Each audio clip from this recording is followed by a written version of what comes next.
నమస్తే, welcome to our news network. ఇవాళ మన స్టూడియోలో మనతో పాటు భరద్వాజ గారు ఉన్నారు. ఆయన సీనియర్ జర్నలిస్ట్, విశ్లేషకులు. అనేక అంశాల మీద మాట్లాడగల సత్తా ఉన్నవాడు.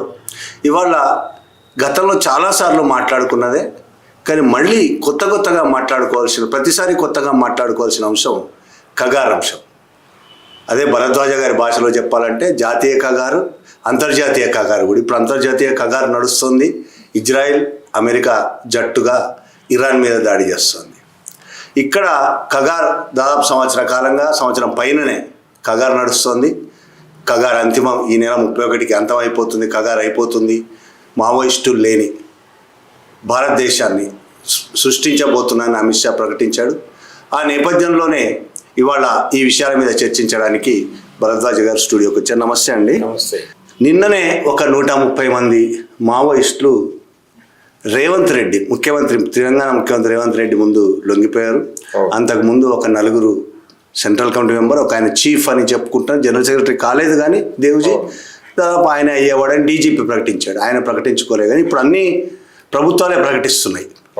మావోయిస్ట్ పార్టీ సెక్రటరీ ఎవరు అవ్వాలి, ఎవరు అయ్యారు, ఏంటి అనేది ప్రభుత్వాలే ప్రకటిస్తున్నాయి. కాబట్టి ఆయన ప్రకటించాడు. వాళ్ళు అంతకుముందు వేణుగోపాల్ వాళ్ళు అలా దాదాపు ఒక 2-3 వేల మంది ఇప్పటికే లొంగిపోయారు. ఈ నేపథ్యంలో నిన్న కూడా 120 మంది లొంగిపోయారు. గణపతి ఒక్కడే మిగిలి ఉన్నాడు అనేది మీడియా చాలా పెద్ద ఎత్తున ప్రచారం చేస్తుంది. నిన్ననైతే పొద్దుటి నుంచి ఇవాళ మధ్యాహ్నం గణపతి లొంగిపోబోతున్నాడు. గణపతితో పాటు 130 మంది లొంగిపోతున్నారు. నేను ముందే చెప్పాను, ఒక పత్రిక నేను ముందే చెప్పాను గణపతి లొంగిపోతున్నాడు అని. ఇవాళ లొంగిపోతున్నాడు అని ఆల్రెడీ ప్రకటించేశారు. కానీ చివరికి గణపతి లొంగిపోడు. ఏంటి కథ ఏంది అసలు? గణపతి లొంగిపోతున్నాడు ప్రచారం వెనక ఏంటి? అసలు నిజంగానే లొంగిపోతున్నాడా? అంటే గణపతికి సంబంధించి వాళ్ళ దగ్గర మొదటి నుంచి మీడియాలో ఏ వార్తలు రావాలి, ప్రజల మెదళ్లలో ఏం నాటాలి అనేది గవర్నమెంట్ డిసైడ్ చేసి మీడియాని డ్రైవ్ చేస్తున్నట్టుగా స్పష్టంగా అర్థమవుతుంది ఈ వార్తలకు సంబంధించి. అంటే వేణుగోపాల్ సరెండర్ దగ్గర నుంచి చూసుకుంటే ముందే చెప్తూ వస్తోంది మీడియానే, ఇదిగో ఇది జరగబోతోంది అని వీళ్ళు చెప్తున్నారు. అది జరుగుతూ వస్తోంది. మీడియాలో ఒక వార్త వచ్చిన తర్వాత ప్రజలు నమ్మేస్తున్నారు దాన్ని. ఇది డెఫినెట్గా జరిగి తీరాలి కదా, ఎందుకంటే మీడియా చెప్పదు కదా అని జనం అనుకుంటున్నారు. ఎందుకు అనుకుంటున్నారంటే అంత కాన్ఫిడెన్స్ వచ్చింది. అంటే ప్రభుత్వం మీడియాతో చెప్పిస్తోంది అనేది జనాలకి ఇంకింది. జనాల బుర్రలకు అర్థమైపోయింది. మీడియా టోటల్గా గవర్నమెంట్ మార్గనిర్దేశంలో నడుస్తోంది. వాళ్ళు ఏం చెప్పమంటే అది చెప్పే పరిస్థితిలోకి వెళ్ళిపోయింది. ఎమర్జెన్సీ రోజుల్లో మీడియా మీద ఆంక్షలు ఉండేవని చాలామంది మాట్లాడుతూ ఉంటారు. మీడియాని ఉక్కు పాదంతో అణిచేసిన ఇందిరాగాంధీ అని ఈ మధ్య కూడా నరేంద్ర మోడీ గారు, అమిత్ షా గారు గొంతు పెగల్చి మరీ గంభీరంగా అరిచి చెప్పారు. కానీ ఆ రోజున మీడియా ప్రిపేర్ చేసేది, పేపర్ రెడీ అయిన తర్వాత దాన్ని కలెక్టర్ ఆఫీస్కి పంపించేవారు. కలెక్టర్ గారు దానిలో ఏవైనా అభ్యంతరకరమైన వార్తలు ఉన్నాయి అనుకుంటే, ప్రభుత్వ వ్యతిరేక వార్తలు ఏవైనా ఉన్నాయి అనుకుంటే మార్క్ చేసేవాడు, అవి తీసేసి ప్రింట్ చేసి బయటకు వదిలేసేవాడు. కానీ వాళ్ళు రాసినవి, వాళ్ళు చెప్పినవి వీళ్ళు రాసేవాళ్ళు కాదు. కానీ ఇప్పుడు పరిస్థితి ఏంటంటే వాళ్ళు ఏం చెబితే అది రాయటము, వాళ్ళు ఏది చూపించమంటే అది చూపించటంగా మీడియా మారిపోయింది. ఇది విచిత్రమైనటువంటి ఒక సందర్భం. అంటే పత్రికలో బ్యానర్ ఏది ఉండాలి, ఎడిటోరియల్ ఏది ఉండాలి అనేది పైనుంచి ఆర్డర్స్ వస్తున్నాయి ప్రభుత్వం నుంచి. ప్రభుత్వం వారు చెప్పిన తర్వాత వారి కోసం రాయాలి, వారి ఆదేశాల మేరకు రాయాలి. ఇలాంటి పరిస్థితి ప్రతి మీడియా హౌస్కి ఉంది. అందుకనే కొన్ని వార్తలు, కొన్ని సంస్థలు, మెయిన్ స్ట్రీమ్ మీడియా కవర్ చేయట్లేదని కొంతమంది ఆవేదన వ్యక్తం చేస్తూ ఉంటారు. అంటే గవర్నమెంట్ స్టాండ్ ఏంటో వాళ్ళకి తెలియక అది కవర్ చేయాలో వద్దు తెలియని పరిస్థితి. ఇది మనం ఈ మధ్యకాలంలో స్పష్టంగా ఖమ్మంలో చూసాం. ఖమ్మంలో భూదాన్ భూముల మీద ప్రభుత్వం దాడి చేసి అక్కడ ఇల్లు వేసుకున్న వాళ్ళందరినీ పీకి బయట పారేసిన సందర్భంగా ఆ వార్త ఏం ప్రధాన స్రవంతి మీడియా కూడా పట్టించుకోలేదు. ఎందుకు పట్టించుకోలేదంటే వీళ్ళకి దాని మీద స్టాండ్ ఏమిటో అర్థం కాల. స్టాండ్ తీసుకోలేని పరిస్థితిలో మీడియా ఉంది. అంటే అక్కడ జరుగుతున్న దారుణాన్ని యాజ్ ఇట్ ఈజ్గా చూపించడానికి కూడా వీళ్ళు సమాయత్తం కాలేనటువంటి నిర్జీవ స్థితిలో ఉన్నారు.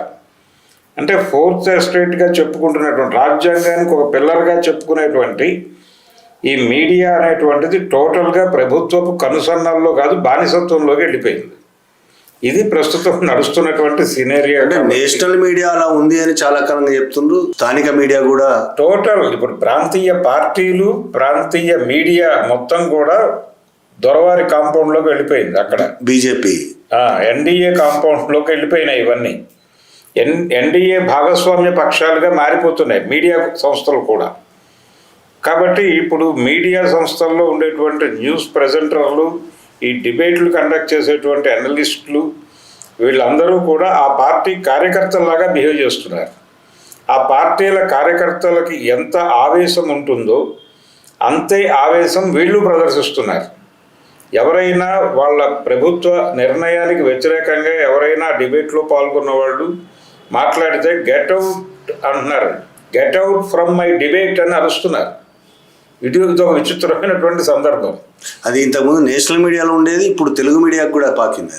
తెలుగు మీడియాలో ఈ మధ్య 3-4 సందర్భాల్లో చూసాం మనం. Get out of my sight అని కూడా అర్చేస్తున్నారు. అంటే నా కనుచూపు మేరలో నువ్వు ఉండొద్దు అని శాసించేటువంటి పరిస్థితికి వెళ్ళిపోయారు. అందుకని గణపతికి సంబంధించిన వార్తలు మనకి ఈ మధ్యకాలంలో వాంటెడ్గానే ప్రమోట్ చేశారు. ఈ ప్రమోట్ చేయడంలో భాగంగా ఆయన కుమారుడు గొంతుకు సంబంధించి, అంటే ఆయన అంతా అయిపోయింది, ఇప్పుడు మీరు వచ్చేసేయండి, మనం హాయిగా జీవిద్దాం అని తండ్రికి ఒక అప్పీల్ చేసినట్టుగా, అంటే దేవ్జీ గారి తమ్ముడి కూతురు తాలూకా వీడియో ఒకటి ఆ మధ్య వైరల్ చేశారు వాంటెడ్గానే. అంటే ఆ పాప తన అభిప్రాయం చెప్పుండొచ్చు, ఆ చెప్పిన దాన్ని పట్టుకొని దానికి చెలువలు పలువలు కల్పించి మొత్తం కుటుంబం అంతా కోరుకుంటోంది వచ్చేయమని. అంటే ఒక విచిత్రమైన నేరేటివ్ని వాంటెడ్గా బిల్డ్ చేస్తున్నారు. అంటే ఏ కుటుంబం అయినా కోరుకుంటుంది అది, కానీ దాన్ని వీళ్ళు ఎగ్జాగరేట్ చేయడం, ఎగ్జాగరేట్ చేసి సెంటిమెంట్గా మార్చటం, సెంటిమెంట్గా మార్చేసి ఇంకా ఏమీ లేదు, అంతా అయిపోయింది, ఎందుకు మీరు ఇంకా దాన్ని పట్టుకుని ఉంటున్నారు అని చెబుతూ ప్రాణాలు కోల్పోతారు, మీరు వచ్చేయండి అని కూడా చెప్తున్నారు అన్కాన్షియస్. అంటే ఇక్కడ స్పష్టంగా మనం అర్థం చేసుకోవాల్సింది ఏంటంటే, లోపల ఉంటే చంపేస్తారు, బయటకు వస్తే బతుకుతారు అని కూడా వాళ్ళు లౌక్యంగా చెప్పించేస్తున్నారు. ఇదొక విచిత్రమైనటువంటి పరిస్థితి. అలా గణపతి గురించి ఆయన ఎప్పుడూ మాట్లాడినటువంటి ఎవరికో ఇచ్చిన ఇంటర్వ్యూ తాలూకా వాయిస్ అది. గణపతి కొడుకు ఏది చర్చల సందర్భంగా గణపతి ఎక్కడ అనే వార్త వచ్చింది అప్పుడు 2004లో వచ్చి వారి ఊరు వెళ్ళి వారి ఇంటిని ఫోటోలు తీసి వార్తలు ప్రచురించారు. అప్పుడు ఆ సందర్భంగా ఊరి వాళ్ళతో మాట్లాడించారు. అలాగే ఆ మధ్య కాలంలో ఆయన అనారోగ్యం బయటకు వచ్చేస్తున్నాడు అని ఒక వార్త నడిచింది. ఆ సందర్భంగా కూడా ఆ గ్రామస్తులతో మాట్లాడించారు. ఈ వాయిస్లన్నీ పీకి ఇప్పుడు ఫ్రెష్గా మాట్లాడుతున్నట్టుగా ప్రొజెక్ట్ చేస్తూ పెడుతున్నారు. ఈ పని చేయండి అని వీళ్ళకి పురమాయించింది కేంద్ర హోంశాఖ. అందుకని నెలలా ఇచ్చేటువంటి ముడుపులలో భాగంగా ఈ డ్యూటీ విద్యుక్త ధర్మంగా భావించి వీళ్ళు నిర్వహించేశారు. ఇప్పుడు ఆ వీడియో ఆ రోజుల్లో ఆ ఇంటర్వ్యూలు కండక్ట్ చేసినటువంటి, అలాగే ఆయన్ని కాంట్రాక్ట్ చేసి ఆ వీడియోలు ఏవైనా మీ దగ్గర ఉంటే మాకు సరఫరా చేయండి అని అడిగి సరఫరా చేయించుకుని దాన్ని మిస్యూజ్ చేసినటువంటి మీడియా దెబ్బకి కంగారు పడిపోయి ఆయన గణపతి కొడుక్కి ప్రాధేయపూర్వకంగా నా వైపు నుంచి తప్పు జరిగింది, నన్ను మన్నించు బాబు అని వేడుకుంటూ ఓ ప్రెస్ మీట్ పెట్టాల్సిన పరిస్థితి గోని ప్రకాశ్రావుకి వచ్చింది. అది కూడా చూసాం మనం. ఎందుకు జరుగుతుంది ఇదంతా? ఎందుకు మీడియాకి అంత ఉత్సాహం ఏంటి? మేము చెప్పాం కదా ముందే ఈరోజు మధ్యాహ్నం వచ్చేస్తున్నాడని. ఆయన 15 రోజుల నుంచి అమిత్ షా దగ్గర ఉన్నాడని ఇంకోళ్ళు రాస్తారు. అమిత్ షా గారితో రోజు మాట్లాడుతున్నాడు గణపతి అని రాస్తున్నారు. అయితే ఇక్కడ నా పర్సనల్ డౌట్ ఏంటంటే, అది రహస్య పార్టీ అయినప్పటికీ కొంతమంది ట్రాక్ అవుతున్నారు, ట్రేస్ అవుతున్నారు, రకరకాల టెక్నాలజీ వాడుతున్నారు. బయటికి వచ్చిన వాళ్ళు, అంటే ఇప్పుడు ఛత్తీస్గఢ్ నుంచి ఇటువైపుకి వచ్చిన వాళ్ళు, తెలంగాణకు వచ్చిన వాళ్ళు, లేకపోతే మరో ప్రాంతానికి వచ్చిన వాళ్ళు ఆ లోపలికి ట్రావెల్ అయ్యే పరిస్థితి లేదు. ఆ ఇబ్బందులు పడుతున్నారు వాళ్ళు, ఆ ఇబ్బంది పెడుతున్నారు వీళ్ళు కూడా. పెడుతున్న సందర్భంలో దొరికిన వాళ్ళని ప్రెజరైజ్ చేస్తున్నారు. మిమ్మల్ని చంపేయమంటారా లేకపోతే సరెండర్ అవుతారా అని. సరే అని ఏదో ఒక నిర్ణయం తీసేసుకోక తప్పని పరిస్థితి, అనివార్యత క్రియేట్ చేస్తున్నారు. ఇది జరుగుతున్నటువంటి కార్యక్రమం. ఈ కార్యక్రమంలో భాగంగానే ఇప్పుడు ఎవరున్నారు, ఆయన వీళ్ళకి అలా ట్రాక్ అవ్వట్లేదు, అక్కడ ట్రేస్ అవ్వట్లేదు. ఎక్కడో బెల్ట్ తెగింది. అంటే ఆ రహస్య పార్టీకి సంబంధించి ఒక వ్యక్తి దగ్గర సమాచారం, ఆ వ్యక్తి చనిపోతే ఇంకొకళ్ళకి తెలిసే అవకాశం ఉండకపోవచ్చు. ఇప్పుడు ఆ పార్టీ కేంద్ర కమిటీ కార్యదర్శిగా పనిచేసినటువంటి నంబాళ్ళ కేశవరావు గారి దగ్గర గణపతికి సంబంధించిన సమాచారం ఉండి ఉండవచ్చు. ఆయన్ని చంపేశారు, హత్య చేసింది ప్రభుత్వం. హత్య చేసిన తర్వాత అది అక్కడే నిక్షిప్తం అయిపోయి ఉండొచ్చు. ఆ గ్యాప్ ఎలా ఆర్గనైజ్ చేయాలి అనే దగ్గర అది ట్రాక్ చేయడం కోసం ఈ వార్తలు స్ప్రెడ్ చేస్తున్నారు అది విపరీతంగా. గణపతి నేపాల్లో ట్రాక్ అయ్యాడు. ఒకళ్ళు ఇప్పుడు మీరు చెప్పిన, మేము ముందే చెప్పాం గణపతి సరెండర్ అవుతాడని చెప్పిన పేపర్ వాళ్ళే నేపాల్లో ఆయన ఉన్నాడు అని క్లియర్ సమాచారం ఉంది, పక్కా సమాచారం ఉంది. ఈ క్షణము మరో క్షణం అంటే మాట్లాడిస్తున్నారు. కొంతమంది మాజీలతో మాట్లాడించడం కూడా జరుగుతోంది. అక్కడికి వెళ్ళటం చాలా తేలిక అని మాట్లాడాడు ఒక ఆయన. అంటే నేపాల్ వెళ్ళటం ఇప్పుడు ఎటువంటి ఆధారాలు లేకుండా, అంటే ఆధార్ కార్డు లేకపోతే బయట బతకటమే కష్టం అన్నట్టుగా ఆయన మాట్లాడుతున్నాడు వేణుగోపాల్ గారు. కానీ ఇవేవీ లేకుండా, పాస్పోర్ట్లు ఏవి లేకుండా ఇతర దేశాలకు వెళ్ళి వచ్చినటువంటి చరిత్ర ఉంది. ఉమ్మడి కమ్యూనిస్ట్ పార్టీకి ఉంది, పీపుల్స్ వార్ పార్టీకి కూడా ఉంది. ఇక్కడ నుంచి పీపుల్స్ వార్ ప్రతినిధి బృందం ఏ ఇబ్బంది లేకుండా కాలినడకన వెళ్ళారా, ఎలా వెళ్ళారు అనేది పక్కన పెడితే చైనా వెళ్ళొచ్చిన చరిత్ర ఒకటి ఉంది మనకి. ఇది ఇక్కడ అజ్ఞాతంలో ఉన్న నాయకులే. అలా ఇంకో దేశానికో ఇంకెక్కడికో వెళ్ళిపోయి ఉండొచ్చు ఆయన.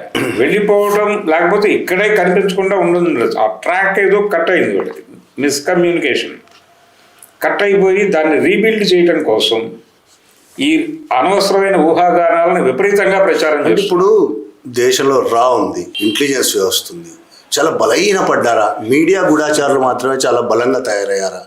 ఎక్కడ ఉన్నారు అనేది మీడియా కనిపెట్టినప్పటికీ రా కనిపెట్టలేకపోతుంది, ఎన్ఐఏ కనిపెట్టలేకపోతుంది, ఇంటెలిజెన్స్ వాళ్ళు కనిపెట్టలేకపోతున్నారు. మీడియా గూఢాచారులు మాత్రం పర్ఫెక్ట్గా ఏ దేశంలో ఏ ప్రాంతంలో ఉన్నారో అక్కడికి ఎలా వెళ్ళొచ్చు, దారులు కూడా చూపించగలిగే పరిస్థితులు ఉన్నారంటే మీడియా చాలా బలంగా ఉన్నట్టు లెక్క. మీడియా చాలా వెల్ ఆర్గనైజ్డ్ మాత్రమే కాదు, వీళ్ళకి నెట్వర్క్ ఉంది, అద్భుతమైన నెట్వర్క్. ప్రపంచవ్యాప్తంగా నెట్వర్క్ ఉంది. వేరే గ్రహాల్లో కూడా ఉండే అవకాశం ఉండొచ్చు డెఫినెట్గా. అంటే ఆ లెవెల్లో వీళ్ళు మేము బిల్డ్ చేసుకున్నాం అనేటువంటి ఎక్స్పోజర్ ఇచ్చే ప్రయత్నం.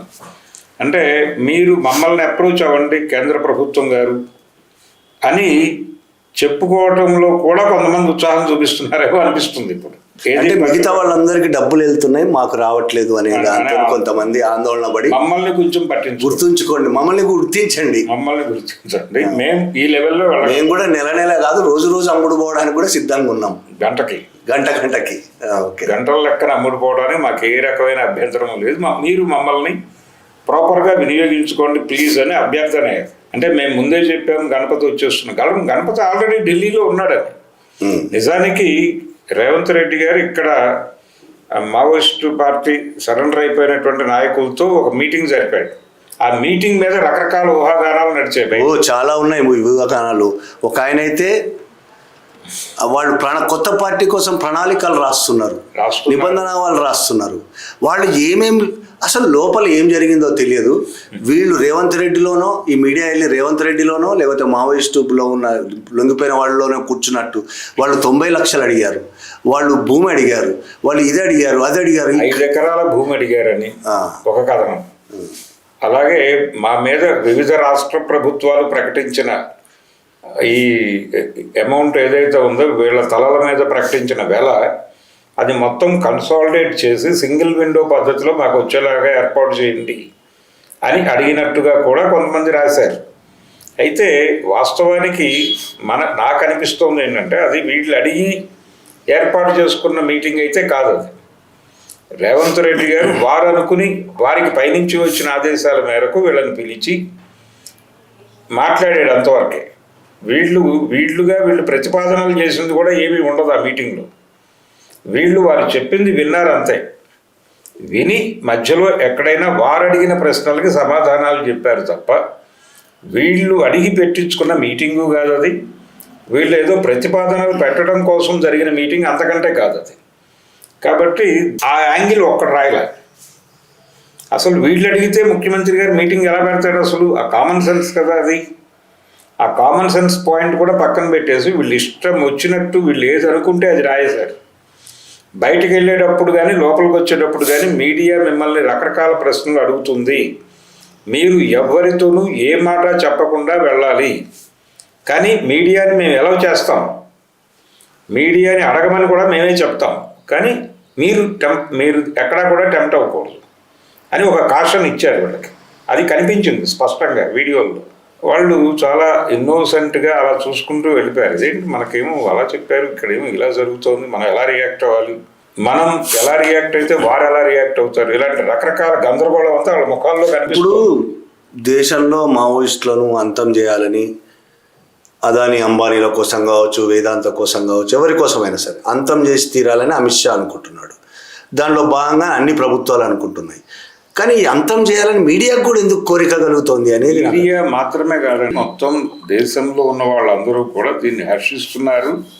ఇది సరైన నిర్ణయం, ఇంకొంచెం ముందే తీసుకుంటే బాగుండేది, ఇది ఎప్పుడో తీసుకుంటే బాగుండేది. అంటే దాదాపుగా ఈ దేశంలో విప్లవ పోరాటం అని కూడా కాదు అసలు, ఇప్పుడు సాయుధమా నిరాయుధమా అన్నది కాదు, అసలు పోరాటాలే లేకుండా చేస్తున్నటువంటి ఒక దారుణమైన పరిస్థితులు ఎవరు వీళ్ళు ఎప్పుడో తీసుకుంటే బాగుండేదని ఎవరు అనుకుంటున్నారు. బహిరంగంగా మాట్లాడేస్తున్నారు చాలామంది నాయకులు, చాలామంది ప్రగతిశీల శక్తులము అనుకుంటున్న వాళ్ళు కూడా మాట్లాడేస్తున్నటువంటి పరిస్థితి.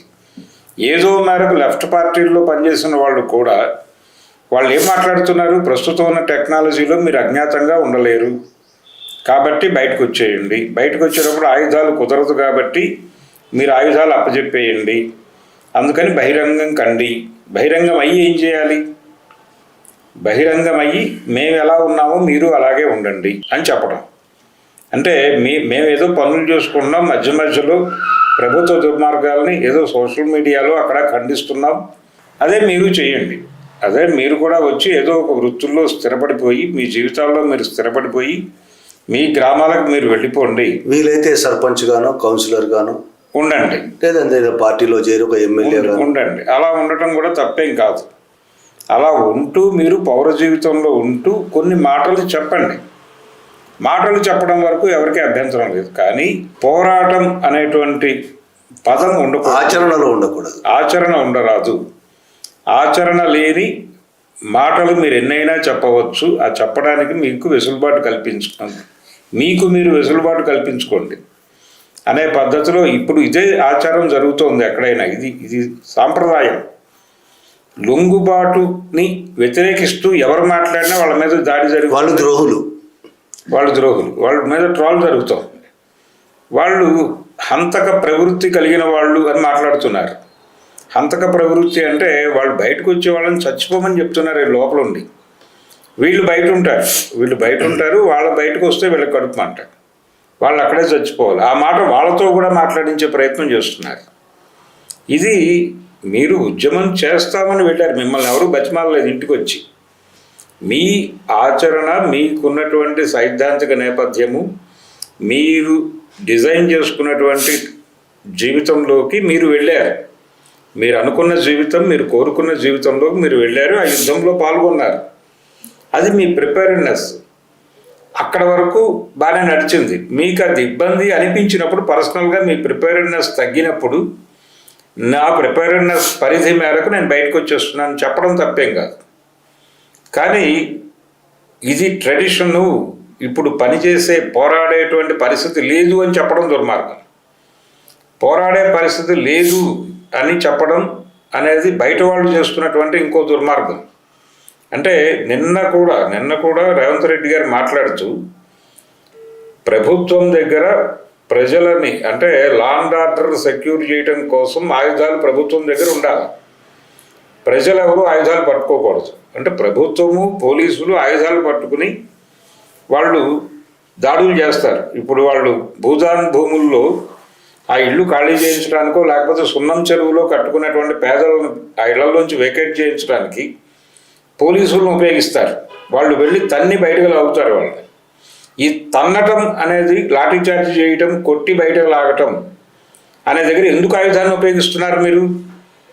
మీరు అహింసాయుతంగా ఈ దేశానికి స్వతంత్రం తెచ్చినటువంటి కాంగ్రెస్ పార్టీకి చెందిన ప్రతినిధి కదా, పైగా గాంధీ గారికి ఒక భారీ విగ్రహం ఇక్కడ నిర్మిస్తూ అక్కడ ఉన్న చుట్టుపక్కల ఉన్న అపార్ట్మెంట్లను కూడా ఖాళీ చేస్తున్నారు కదా.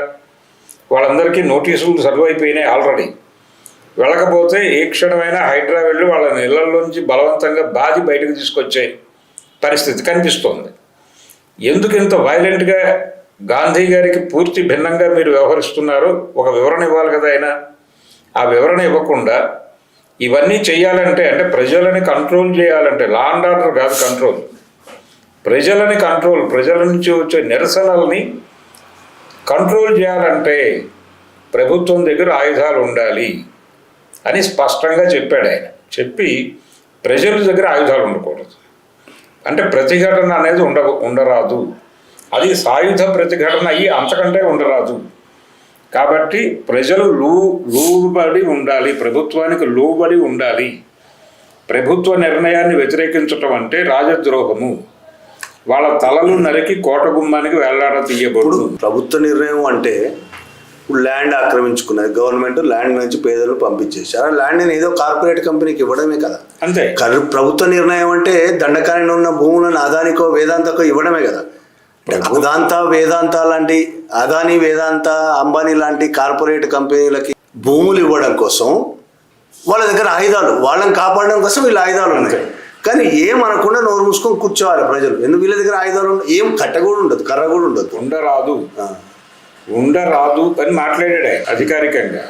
అయితే నాకు ఒక విచిత్రమైనటువంటి సంఘటన గుర్తొచ్చింది. ఆయన ఆయుధాలు పట్టుకుని పరీక్షిస్తూ వాళ్ళతో మాట్లాడుతూ ఈ ప్రకటన చేశాడు. ఇంకో విషయం తెలుసా, మీరు మాట్లాడండి కానీ ఈయన ముఖ్యమంత్రి కాకముందే, ఈయన ఏ పదవి లేకముందే తెలంగాణ ఉద్యమం జరుగుతున్నప్పుడు తుపాకీ పట్టుకొని తెలంగాణ ఉద్యమకారులను వెంటబడ్డ సంఘటన మీకు కూడా గుర్తుంటుంది, జర్నలిస్టులు అందరికీ గుర్తుంటుంది. తుపాకీ ఆయన చేతిలో ఉన్నది అప్పుడు, చిన్న తుపాకీ కాదు, పెద్ద తుపాకీ. ఆ రోజే ఆయన చేతిలో తుపాకీ ఉన్నది.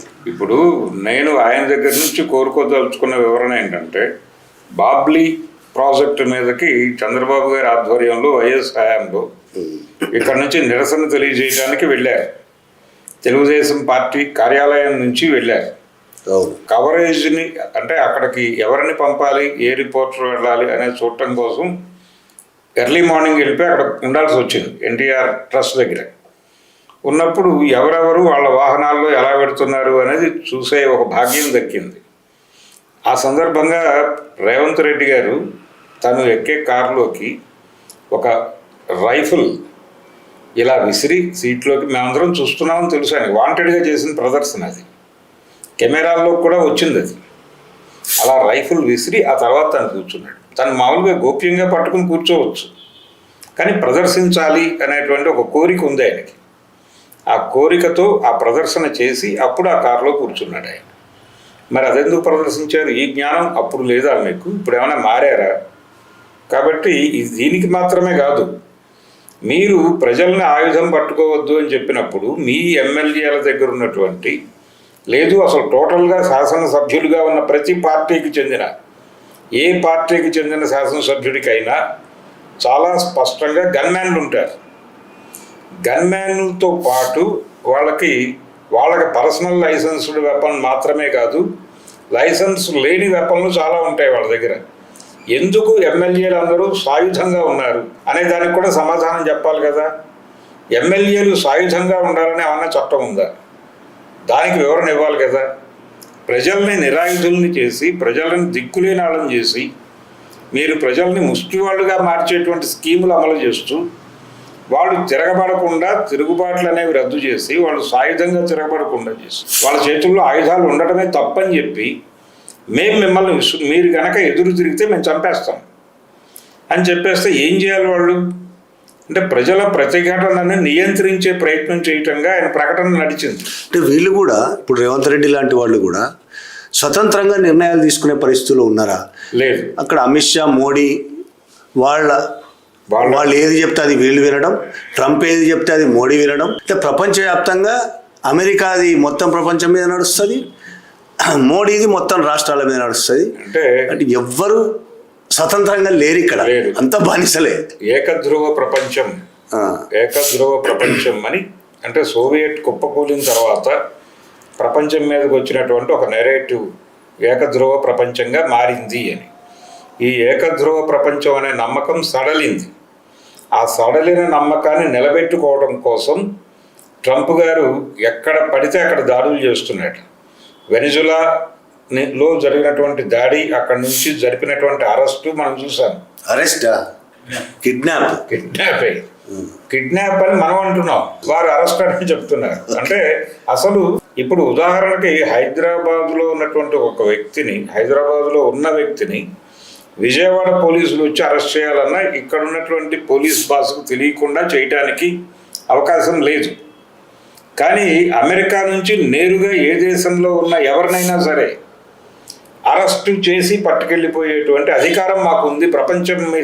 ప్రపంచం మీద ట్రేడ్ ఒప్పందాలు చేసుకుని మా సరుకు ఎక్కడైనా అమ్ముకోవడం కాదు, మేము ఎవరినైనా కంట్రోల్లోకి తీసుకొని నియంత్రించగలము, ఆ అధికారాలు మాకున్నాయని ప్రకటించాడు ఆయన. ఒక రకంగా వెనిజులా మీద దాడి జరగటం, ఇప్పుడు చంపేయటం అనేది కూడా వాళ్ళు ఆల్రెడీ చేస్తున్నారు. సద్దాం హుస్సేన్ మీద ఆ రోజున జరిగిన దాడి, ఈ రోజున ఖొమైనీని చంపడానికి వాళ్ళు చూపించిన కారణం యురేనియం గురించి మాట్లాడారు. యురేనియం నిల్వలు ఇవన్నీ విపరీతంగా ఉన్నాయి అక్కడ అనేది ఒక ఆరోపణ మాత్రమే. ఆ ఆరోపణలు ఆయన నియంత అనేది కూడా కలిపారు. ఎవరు? ఖొమైనీ స్వయం ప్రకటిత నియంత అని ప్రకటించి ఆయన అక్కడ మహిళలకి హక్కులు లేకుండా చేస్తున్నాడు. ఇవన్నీ బయట డెమోక్రాట్స్ లాంటి వాళ్ళతో మాట్లాడిస్తున్నారు. మాట్లాడించి మహిళలకి స్వేచ్ఛ లేదు, వాళ్ళకి స్వేచ్ఛ లేదు, వీళ్ళకి స్వేచ్ఛ లేదు అని దాన్ని ఏదో సెటరైట్ చేయడానికి వెళ్ళినటువంటి ఒక అంటే రక్షణ కోసం, ఇంతమంది రక్షణ కోసం అమెరికా బాధ్యత తీసుకుని ఖొమైనీని చంపేసింది అనేది ఎస్టాబ్లిష్ చేయడం కోసం ఒక పెద్ద మేధావి వర్గాన్ని ప్రపంచవ్యాప్తంగా తయారు చేసి సోషల్ మీడియాలో లేకపోతే మెయిన్ స్ట్రీమ్ మీడియాలో విపరీతంగా కథనాలు వండి వార్చేస్తున్నారు. సరే, మీరు మళ్ళీ ఇక్కడికి వద్దాము. ఇందాక మీరు అన్నట్టు టెక్నాలజీ పెరిగిపోయింది, ఇక సాయుధ పోరాటాలు సాగవు అని బయట లెఫ్ట్ అనుకున్న వాళ్ళు ప్రచారం చేస్తున్నారు, మీడియా ప్రచారం చేస్తుంది, అందరూ ప్రచారం చేస్తున్నారని మీరే అన్నారు. అంటే ఈ పరిస్థితుల్లో ఇక విప్లవం బంద్ చేయాలి, విప్లవం రావద్దు. భారతదేశంలో సమసమాజం అనేది ఏ పార్టీ అయినా, అది లెఫ్ట్ పార్టీలు కూడా చెప్పుకుంటున్నాయి సమసమాజం. ఈ సమసమాజం అనేది రాకూడదు, పెట్టుబడిదారి దేశాలు మాత్రమే ఉండాలి అనే నిర్ణయం లెఫ్ట్ పార్టీలు కూడా తీసుకున్నట్టేనా? ఇక పెట్టుబడిదారి తత్వాన్ని మీరు కూడా అలవరుచుకుని అలా బిహేవ్ చేయండి. చైనా అని చెప్తున్నారు ఓపెన్ గా. చైనా ఎలా ట్రాన్స్ఫార్మ్ అయిందో మీరు కూడా ట్రాన్స్ఫార్మ్ అవ్వండి. మీరు దీనిలో కలవండి, ప్రధాన స్రవంతిలో కలవండి. అంటే ఈ అభివృద్ధి మోడల్లోకి మీరు కూడా ఎమర్జ్ అయిపోండి అని చెప్తున్నారు. అంటే నేననేది ఇక ఈ టెక్నాలజీ డెవలప్ అయింది కాబట్టి ఇక విప్లవం రాదు అనేది డిసైడ్ చేసేయొచ్చా? నిరసనలు వద్దు, ఇక్కడ సాయుధ పోరాటం అని మాట్లాడుతున్నారు, విప్లవం అని మాట్లాడుతున్నారు. ఇవన్నీ పేర్లకు సంబంధించిన విప్లవం, సాయుధ పోరాటం. విప్లవం అనేది ఒక్క సాయుధ పోరాటమే కాదు కదా, అనేక రూపాలు. నిరసన అనేది ఉండకూడదు, లొంగుబాటు కాదు, ఇక్కడ బానిసత్వము. మీరు బానిసలుగా బతకాలి. ఈ ప్రపంచంలో బానిసలు మాత్రమే ఉంటారు, బాసులు ఉంటారు. బానిసత్వాన్ని ప్రమోట్ చేయడం కోసం వాళ్ళకి ఏ రకమైనటువంటి నిరసన తెలియజేసే హక్కు ఉండదు. అంటే ప్రజల భావ ప్రకటన స్వేచ్ఛ రద్దవుతుంది, వాళ్ళకి ఆస్తి హక్కు రద్దవుతుంది. ఇప్పుడు చాలామంది కమ్యూనిస్టుల మీద వేస్తున్న నింద ఏంటంటే, ఇది లోక్సత్తా జయప్రకాష్ నారాయణ లాంటి వాళ్ళు ఈ మధ్యకాలంలో చెలరేగిపోయి మాట్లాడుతున్న మాట, వీళ్ళు ఆస్తుల్ని సమాజపరం చేయమంటారు, అలా ఎలా సాధ్యం అవుతుంది, ఇన్ని అవకాశాలు ముసురుకుని వస్తున్నటువంటి వేళ అని మాట్లాడుతున్నాడు ఆయన. ఏ అవకాశాలు ముసురుకొని వస్తున్నాయి అంటే, మీ ఆస్తుల్ని కార్పొరేట్లకు అప్పచెప్పేసి వాళ్ళ దగ్గర నుంచి అకౌంట్లో డబ్బులు వేయించుకుని ఎంజాయ్ చేసే అవకాశం వచ్చినప్పుడు దాన్ని ఎందుకు వదిలేసుకుంటున్నారు అంటే, ఆస్తుల్ని సమాజపరం చేయకుండా కార్పొరేట్ల పరం చేయమని చెప్తున్నాడు ఈ పెద్ద మనిషి. చెబుతూ ఈయన కార్పొరేట్ సోషలిజానికి ఒక మద్దతు ప్రకటించేసి అటువైపు డ్రైవ్ చేయండి అని చెప్తున్నాడు. అదే జరుగుతోంది. ఆల్రెడీ జరుగుతున్న క్రతువుకి వ్యతిరేకంగా ఎవరు మాట్లాడినా, ఏ రకమైన ఆచరణ ఉన్నా వాళ్ళ మీద నిఘా ఉంటుంది, వాళ్ళ మీద కేసులు పెట్టాలి, లేకపోతే ఇంకోటి చేయాలనే ప్రోగ్రాం వచ్చేసింది. కాబట్టి భారతదేశంలో బానిసల్ని తయారు చేయటం అనేది బానిస మనస్తత్వాన్ని పెంచటం అనేది లొంగుబాటు మనస్తత్వము అని అంటున్నాం మనం. లొంగుబాటు కాదు, అది బానిస మనస్తత్వం. బానిసలుగా మారండి ప్రజలారా అని చెప్పడం ప్రస్తుతం లొంగుబాట్లని సమర్థిస్తున్న వాళ్ళు, అలాగే లొంగుబాటు తప్ప ఇంకో మార్గం లేదు అని మాట్లాడుతున్న వాళ్ళు, లొంగుబాట్లు తప్పు అని మాట్లాడుతున్న వాళ్ళని హంతకులుగా చూపిస్తున్న వాళ్ళు, వాళ్ళు ప్రమోట్ చేయదలుచుకున్న విలువ బానిస విలువ, బానిసత్వాన్ని ప్రమోట్ చేయడం కోసమే వాళ్ళు మాట్లాడుతున్నారు. ఇప్పుడు లొంగిపోయిన వాళ్ళు మేము ఇప్పటిదాకా మమ్మల్ని నడిపించిన రాజకీయ పందాలోనే నడుస్తాం అని లొంగిపోయినప్పుడు ఆ నలుగురు సీసీఎంలు లొంగిపోయినప్పుడు చెప్పారు. మేము ఎలక్షన్లో పార్టిసిపేట్ చేయము అని కూడా చెప్పారు. వాళ్ళు చెప్పిన దాని ప్రకారం మళ్ళీ ఏం చేయాలి, వీళ్ళు మళ్ళీ సాయుధ పోరాటమే చేయాలి, చేయలేమనే బయటకు వచ్చారు. ఇప్పుడు ఏం చేయగలరు వీళ్ళు? అంటే ఎవరింట్లో వాళ్ళు ఉండి కడుపు నిండా భోజనం తిని తప్పేం లేదు, చేయొచ్చు. అది కూడా వ్యక్తం చేసుకోండి. మీరు ఒక ఫేస్బుక్ అకౌంట్ ఓపెన్ చేసుకుని జరుగుతున్న కార్యక్రమాల పట్ల మీ నిరసనని అక్కడ మీరు ప్రకటించేసుకోండి, తప్పులేదు. అంటే అట్లా కూడా కేసులు పెడుతున్నారు. అంటే ప్రకటించేసుకోండి, ప్రకటించేసుకుంటే మీరు కొంత రిలీఫ్ ఫీల్ అవుతారు. దానికి మేము డిస్కషన్కి వచ్చినప్పుడు నేను ఈ ఆవేదన నుంచి రిలీవ్ కావడం కోసం అది రాశానని చెప్పుకోండి, యాక్సెప్ట్ చేస్తాను. అంటే బానిసలకు కూడా కొంచెం ఆ సైకలాజికల్ సాటిస్ఫాక్షన్ ఇవ్వాలి, ఆ స్పేస్ ఇవ్వాలని ప్రభుత్వం అనుకుంటోంది దయతో. దీన్ని వాళ్ళు 30 రోజులు పెట్రోల్ కొనడానికి ఛాన్స్ ట్రంప్ ఇచ్చినట్టు అంతే. ఓకే. కాబట్టి ఒక దుర్మార్గమైనటువంటి వ్యవస్థ, ఓ బానిస తయారీ కేంద్రం జరుగుతోంది. ఈ బానిసల తయారీ కేంద్రానికి లేకపోతే ఈ బానిసల తయారీ పద్ధతికి మద్దతు తెలియజేస్తున్న వాళ్ళందరూ ఒక శిబిరంగా ఏర్పడి విప్లవోద్యమం మీద ఇప్పటి వరకు జరుగుతున్నటువంటి అంటే తప్పుల గురించి విప్లవోద్యమం నడిచిన పందాలు లేకపోతే వాళ్ళు నడుస్తున్న ప్రయాణంలో కలుపుకు రావాల్సిన శక్తుల్ని కలుపుకు రాలేదు, ఎవరినైతే అండగా నిలబెట్టుకోవాలో రక్షణ వలయంగా మార్చుకోవాలో వాళ్ళని అలా మలుచుకోవడంలో ఫెయిల్యూర్స్ ఉన్నాయి అని సమీక్షించి తప్పులేదు. కానీ అసలు పోరాటమే తప్పు అని మాట్లాడేస్తున్నారు. పోరాటమే తప్పు, అసలు మీరు పోరాట పందాలో ఉండటమే తప్పు, మీరు ఇమ్మీడియట్గా స్ట్రైట్ లైన్లోకి వచ్చేయండి అని నిస్సిగ్గుగా మాట్లాడుతున్నారు. నిరసనలు ఎక్కడ తెలియజేస్తున్నారు? నేను సూటిగా ఒకే ప్రశ్న అడుగుతున్నాను. బయట ఉన్నటువంటి కమ్యూనిస్టు పార్టీలు లేకపోతే కమ్యూనిస్టులుగా ఉన్నవాళ్ళు బయట చేస్తున్నటువంటి ప్రాక్టీస్ ఏంటి? దేన్ని ఆపటానికి ఈ కార్పొరేట్ సోషలిస్టిక్ ప్యాటర్న్ ఆఫ్ సొసైటీని ఎమర్జ్ చేయడానికి వాళ్ళు చాలా కాన్షియస్గా చేస్తున్నటువంటి ప్రయత్నాలు, జరిగిపోతున్నటువంటి క్రతువును అడ్డుకోవడానికి పీపుల్స్ వారో మావోయిస్ట్ పార్టీ తప్ప మిగిలిన బయట ఉన్నటువంటి పార్టీలన్నీ చేసిన ప్రయత్నం ఏమిటి ఈ 33 సంవత్సరాలుగా అనే దాని మీద ఒక నివేదిక ఇవ్వగలరా ఎవరైనా? అది ఇస్తే దాని మీద డిస్కషన్ చేయొచ్చు. అంతకు మించి ఈ మాట్లాడుతున్న వాళ్ళు జస్ట్ మాట్లాడుతున్నారు అంతే. ఎవరి దగ్గర నిర్ధారణలు లేవు, ఏమీ లేవు. ఒక సీరియస్ డిస్కషన్కి వస్తే నిలబడే పరిస్థితి అంతకంటే లేదు. సరే, మీకు ఆశ ఉందా? ఇప్పుడు దాదాపు మెజారిటీ 98-99% లొంగిపోయారు. ఇంకొంతమంది ఉంటే జార్ఖండ్లోనో ఛత్తీస్గఢ్లో ఒకరిద్దరు ఉంటే ఉండొచ్చు. ఈ పరిస్థితుల్లో విప్లవ కార్యక్రమం ఇంకా నడుస్తుందని మీరు భావిస్తున్నారా? నడుస్తుంది అనే భావిస్తున్నాను నేను బలంగా. ఎందుకంటే బలవంతంగా తీసుకొచ్చేస్తున్నారు అనేది కూడా ఒక నెరేటివ్ వస్తుంది. బలవంతంగా అంటే లోపల నుంచే ప్రెజరైజ్ అవుతున్నారు అని, ప్రజలే కోరుతున్నారు అనేది కూడా ఒక నెరేటివ్ వచ్చింది. అంటే నిన్న సరెండర్ అయిన వాళ్ళ పట్ల బయట ఉన్నటువంటి నెరేటివ్ ఏంటంటే ప్రజలే స్వయంగా మీరు వెళ్ళిపోండి, మీరు ఇంతకాలం మా కోసం ప్రాణాలు ధారపోసారు, ఇప్పుడు పరిస్థితి బాగాలేదు కాబట్టి మీరు వెళ్ళిపోయి కనీసం ప్రాణాలు నిలుపుకోండి అని ప్రజలు అభ్యర్థిస్తే అప్పుడు వచ్చారు అని ఒక నెరేటివ్ని సోషల్ మీడియాలో ప్రమోట్ చేస్తున్నారు. ఓకే, నిజమే అనుకుందాం. సీతారామరాజుకు కూడా వచ్చింది ఇలాంటి పరిస్థితి. వచ్చినప్పుడు ఆయన కూడా కొంతకాలం సరెండర్ అయిపోయి జైలుకి వెళ్ళిపోయి ఆ తర్వాత ఆలోచిద్దాం దీని గురించి అనుకున్నాడు. కానీ ప్రజలలో ఆ ఆవేదన ఉన్నంతకాలం వీళ్ళ అవసరము ఉంటుంది, వీళ్ళు ఉంటారంటే ఓపెన్గా ఇది ఎలాంటి రూపంగా కనిపించకపోవచ్చు కానీ మనుషులు వీళ్ళే కాకపోవచ్చు కానీ కార్యక్రమం కార్యక్రమం ఆగదు, వాళ్ళు అందిపుచ్చుకుంటారు.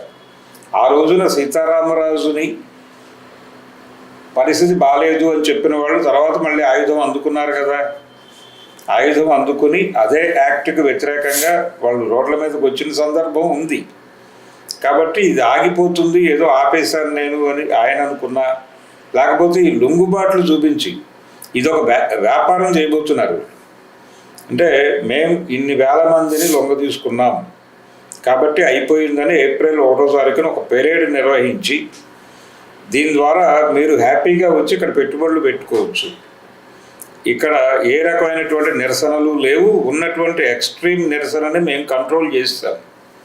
కాబట్టి మీకు ఏ రకమైన భయము లేదు. భారతదేశం మావోయిస్ట్ ముక్తు భారత్గా తయారు చేశాం మేము.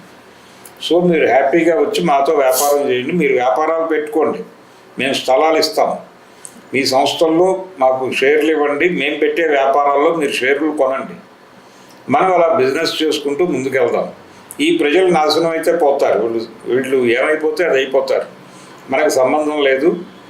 మనం కార్పొరేట్ సోషలిస్టిక్ ప్యాటర్న్ ఆఫ్ సొసైటీని తీసుకురాబోతున్నాం అనేటువంటి సందేశాన్ని అభివృద్ధి అనే పేరుతో ఏప్రిల్ 1వ తారీఖున అమిత్ షా గారు, నరేంద్ర మోడీ గారు ప్రకటించే ఛాన్స్ అయితే వీళ్ళందరినీ ఏప్రిల్ 1 ఢిల్లీలో పెద్ద కార్యక్రమం పెట్టి సరెండర్ మేళ, మరొకసారి మేళ, ఒక జాతరే చేద్దాం అనుకుంటున్నట్టున్నది కదా.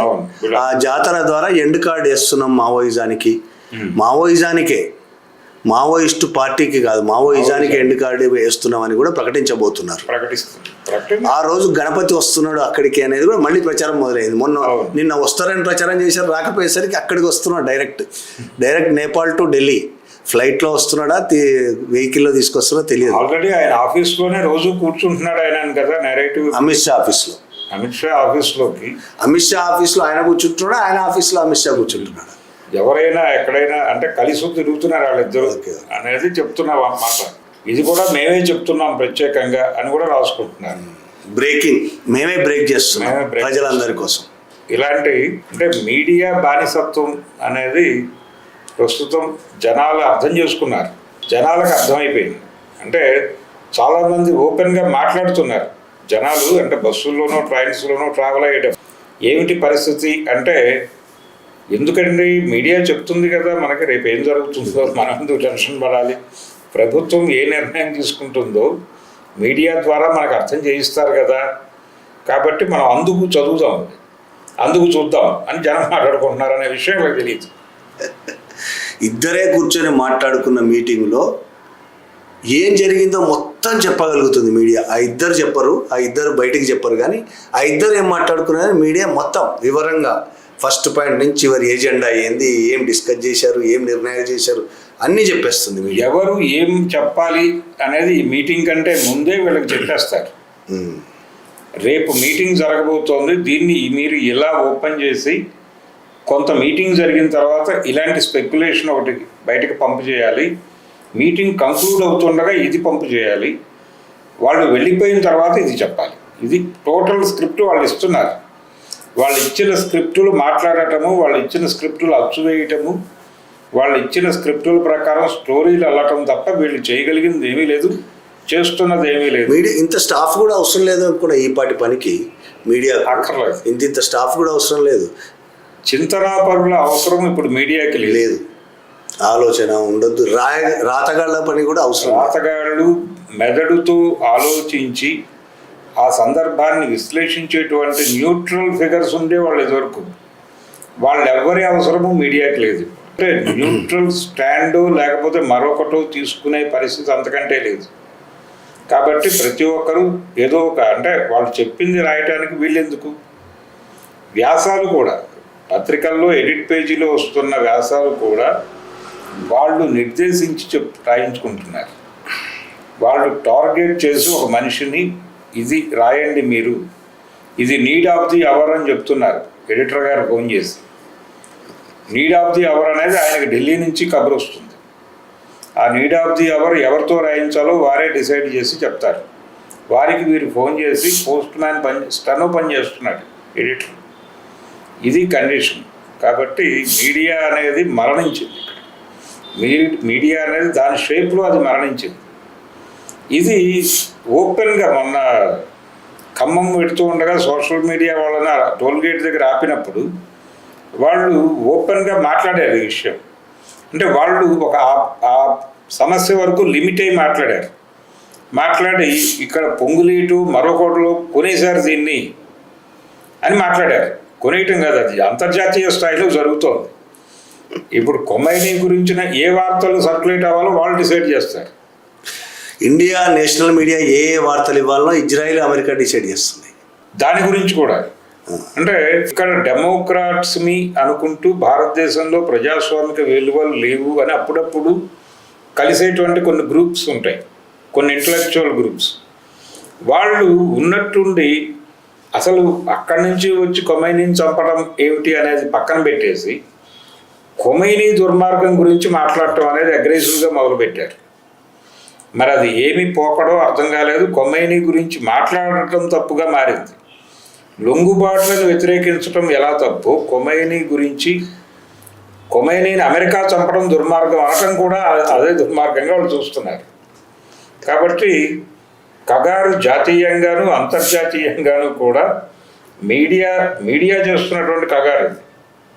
మీడియా కూడా పార్టిసిపేట్ అయిపోయి జరుగుతున్నటువంటి కగారు ఇది. బ్రెయిన్స్ను వాళ్ళు కంట్రోల్లోకి తీసుకుంటున్నారు.